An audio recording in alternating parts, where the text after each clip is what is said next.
चलिए, good morning दोस्तों। आज हम लोग बाल मनोविज्ञान से संबंधित तीसरा वीडियो देखने वाले हैं। 10 क्वेश्चन का सीरीज चल रहा है। ये बहुत ही इंपॉर्टेंट क्वेश्चन है आपकी एग्जामों के लिए। ठीक है, तो चलिए शुरू करते हैं। फर्स्ट क्वेश्चन है इसमें, विद्यालय में धार्मिक त्योहारों को मनाने के पीछे सिद्धांत है कि विद्यालय में हम लोग धार्मिक त्योहारों को क्यों मनाते हैं। फर्स्ट ऑप्शन है विभिन्न धर्मों के प्रति जागरूकता लाना। सेकंड ऑप्शन है सांस्कृतिक एकता की भावना का विकास करना। थर्ड ऑप्शन है सामाजिक सद्भाव लाना। और फोर्थ ऑप्शन है उपरोक्त सभी। तो इसका सही आंसर क्या होगा? उपरोक्त सभी होना चाहिए दोस्तों। ठीक है ना, ठीक, वही लिया गया उपरोक्त सभी। उसके बाद है मंद बुद्धि बालक की बुद्धि लब्धि किस श्रेणी में आते हैं? मंद बुद्धि 50 से 60, 60 से 70, 70 से 80, 80 से 90। हम लोग क्या पढ़ चुके हैं? तो क्या पढ़े हैं हम लोग? पढ़े 60 70, इसमें आ जाएगा मंद बुद्धि बालक, याद रखिएगा। ठीक है, मंद बुद्धि बालक का ये रहेगा। उसके बाद देखते हैं शिक्षक का मुख्य लक्ष्य क्या है। शिक्षक का, एक टीचर का मुख्य लक्ष्य क्या होता है? तर्क क्षमता का विकास, चिंतन का विकास, ए तथा बी दोनों, या सूचना देना। ठीक, इसका सही आंसर क्या होगा? चलिए आगे देखते जाते हैं। टिक नहीं कर रहा हूँ ना, आंसर लिखा हुआ है इसमें। ए व बी दोनों, तर्क क्षमता मतलब लॉजिकल रूप से वो सोच पाए, तर्क लगा पाए, और चिंतन का विकास करना। उसके बाद है बुद्धि के द्विखंड सिद्धांत का प्रतिपादन किसने किया है? बुद्धि का दो ठो खंड बोल रहे हैं, स्पीयरमैन, थर्स्टन, गिलफोर्ड या गेने, किसने किया है? आप लोग अपना आंसर क्या है, एक काम कीजिए, ये जो सीरीज चल रहा है उसमें एक कॉपी निकालिए, उसमें लिखते जाइए 24 का आंसर ये, तो फिर ये जो भी है आप लोग 10 क्वेश्चन में आप लोग कमेंट के माध्यम से बताइएगा कितना सही हो रहा है। ठीक, जिससे आपकी तैयारी अच्छे से हो जाएगी। आंसर तो मैं बता ही नहीं पा रहा हूँ आगे। किसने बोला है? स्पीयरमैन ने बोला है। बुद्धि के द्विखंड सिद्धांत का प्रतिपादन किसने किया है? स्पीयरमैन, याद रखिएगा। उसके बाद नेक्स्ट क्वेश्चन है, हार्वर्ड हार्वर्ड गार्डनर द्वारा निम्न में से एक को छोड़कर बाकी सभी बुद्धि लब्धि के प्रकार बताए गए हैं। किसको? देखिए, एक को छोड़ना है। देखिए आंसर भी लिखा है इसमें। फर्स्ट ऑप्शन है भाषा, सेकंड ऑप्शन है सृजनात्मकता, अंतर्वैयक्तिक कौशल और अंतःवैयक्तिक कौशल। ठीक, किसको छोड़ा गया है? देखिए, हार्वर्ड गार्डनर द्वारा निम्न में से एक को छोड़कर बाकी सभी बुद्धि के प्रकार बताए गए हैं। बुद्धि के प्रकार, ठीक है ना। तो सृजनात्मकता को बुद्धि का प्रकार नहीं बताया गया है, बाकी अंतर्वैयक्तित्व, अंतःवैयक्तित्व और भाषा को बताया गया है, याद रखिएगा। ठीक, उसके बाद है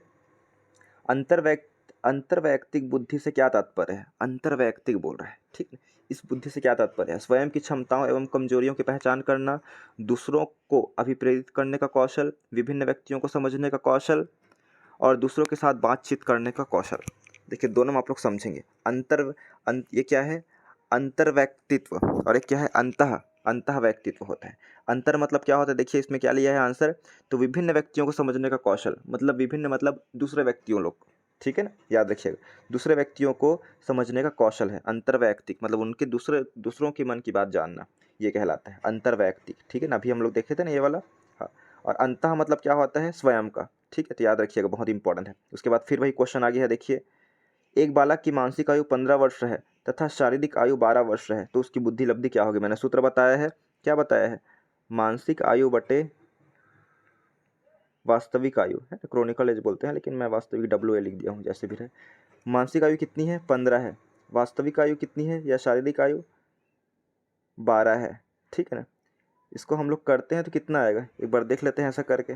ठीक है ना, 3 पंचे 15 और 3 चौक 12। ठीक है, हो गया। और ये 4 दूनी 8 और 4 पंचे 20, 25 पंचे 125, तो आंसर कौन सा आएगा? 125 आएगा। ठीक है, तो याद रखिएगा। उसके बाद देखते हैं हम लोग, तो आंसर कौन सा लिया है इसमें? बी लिया है ना। हाँ चलिए ठीक। उसके बाद देखते हैं निम्न में से बहुबुद्धि का प्रकार नहीं है। बहुबुद्धि, भाषाई बुद्धि, स्थानिक बुद्धि, अंतर्वैयक्तित्व बुद्धि और विश्लेषण बुद्धि। तो बहुबुद्धि का प्रकार कौन सा नहीं है? तो विश्लेषण बुद्धि, ये जो है बहुबुद्धि का प्रकार नहीं है। आंसर यही लिया हुआ है, याद रखिएगा ना। जितने भी लिया हुआ है सब सटीक है इसमें आंसर। उसके बाद है कक्षा अध्यापक ने, देखिए आपको पूछ रहा है कुछ क्वेश्चन, तार्किक क्वेश्चन है। कक्षा अध्यापक, ये टीचर ने संजय को अपनी कक्षा में अपने अपने कीबोर्ड पर स्वयं द्वारा तैयार किया गया मधुर गीत बजाते हुए देखा। कक्षा अध्यापक ने विचार किया कि संजय में खालिस्तान बुद्धि उच्च स्तरीय है। देखिए क्वेश्चन को ध्यान से पढ़िए। कक्षा अध्यापक, जो क्लास टीचर है, ने संजय को अपनी कक्षा में अपने कीबोर्ड पर, कीबोर्ड मतलब मालूम मोबाइल पर होता है, बेंजो आता है ना मोबाइल बजाने के लिए, उस पर स्वयं तैयार किया गया मधुर संगीत बजाते हुए देखा, है ना, याद रखिए। कक्षा अध्यापक ने विचार किया कि संजय में कौन सी बुद्धि सबसे ज़्यादा है कि ये ऐसे इतना अच्छा बजा पा रहा है। स्थानिक बुद्धि, संगीतमय बुद्धि, कि शारीरिक गतिबोधक कि भाषाई। तो देखिए इसका आंसर क्या हो सकता है, आप लोग आप अपना आंसर मन में सोचे रहिए, फिर आगे देखते हैं इसका आंसर। तो इसका आंसर होगा बी होगा, संगीतमय। ठीक, आप लोग सोचे थे, बिल्कुल सही सोचे होंगे। ठीक, और बिल्कुल सही है। उसके बाद है हमारा 10 क्वेश्चन की सीरीज में हमारा लास्ट क्वेश्चन होगा, हार्वर्ड गार्डनर का बुद्धि का सिद्धांत खालिस्तान पर बल देता है।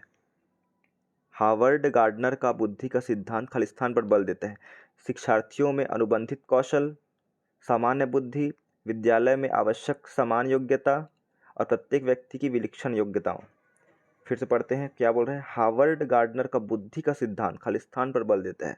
किस पर बल दे रहा है, सामान्य बुद्धि पर बल देता है, कि शिक्षार्थियों में अनुबंधित कौशल पर बल देता है, कि विद्यालय में आवश्यक समान योग्यताओं पर बल देता है, कि प्रत्येक व्यक्ति की विलक्षण पे। तो इसका सही आंसर होगा प्रत्येक व्यक्ति की विलक्षण योग्यताओं में। जो लोग नहीं सीख पा रहे हैं उसके लिए योग्यता जो होती है उस पर विशेष रूप से ध्यान दिया जाता है हार्वर्ड गार्डनर के अनुसार। ठीक है, तो हमारे 10 क्वेश्चन में सीरीज में दोस्तों ये 10 क्वेश्चन हो गया है। आगे हम लोग नेक्स्ट वीडियो में